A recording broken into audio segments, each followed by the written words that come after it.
Well, Sony has finally responded to all the backlash involving their announcement that they're ending physical production of discs starting in 2028. And it's probably not going to be what you wanted to hear, but also expected to hear, because they are doubling down on everything.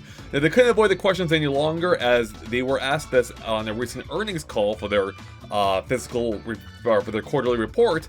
And here's what Sony CFO Lin Dao had to say. She said, and so when we think about the feature and we put in a lot of thought and time, and we cautiously considered this, and we came to this conclusion, and we're going to cautiously move this forward. And to this decision, we have received various opinions, and people have strong views, and we understand the community has put forth those views to us.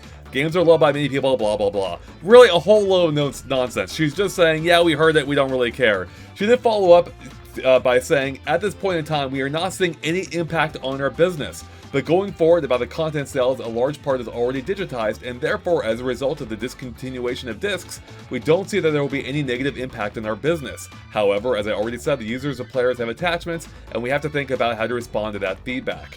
So, yeah, basically saying, yeah, we're not seeing any impact, you don't really care what people have to say. You know, that's not exactly what she said, but that's, you know, if you read between the lines, that's what they're saying. And they're not going to reverse course. They've committed to this action, and they're going to take it. So, although she said at this point in time they're not seeing any impact on their business, I do want to remind them that they haven't actually stopped making discs yet, and if they are going to see an impact, it will be in 2028 and beyond, especially when they release the PS6. As of right now, albeit we don't know much about it, I have no interest in the PS6 myself. I have zero interest in it. I barely have interest in my PS5, and that's my point. They have barely supported their current system, have barely given me a reason to really own one, and they're already, you know, we're already talking about a PS6 in which you can't have physical media. I don't see, at this point, the amount of reasons I'd want a PS6 are quickly diminishing, and especially with how slow games are to be produced these days, and we have only one Astrobot game, which is amazing, and probably the best reason to have a PS6 at this, or PS5 at this point.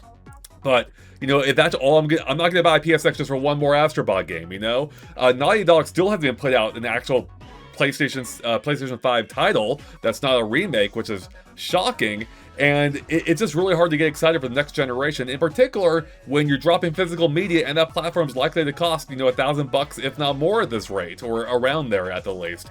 So yeah, it's just disappointing to see. This is a reaction not unexpected. I don't think anyone expected otherwise, really, but it's sad that, you know, after waiting a month, this is the response we get. And at this point, we're just going to wait and see what happens. And, you know, here's hoping that they actually do start seeing some impact at some point. But maybe it'll end up being that they don't. Maybe people really, in general, just don't care that much. And maybe that's just destined to happen, you know, for all platforms at some point. We'll have to wait and see. I don't love everything about the future, though. So, for that and many other reasons. With that, everyone, thanks for watching. Let me know in the comments below what you make of this. And also give a shout out to Tom for the awesome thumbnail with the double down. I laughed at him like I had to make this video now for sure, because that was too good a thumbnail to waste. So that, everyone, thanks again for watching. We'll catch you later. Bye.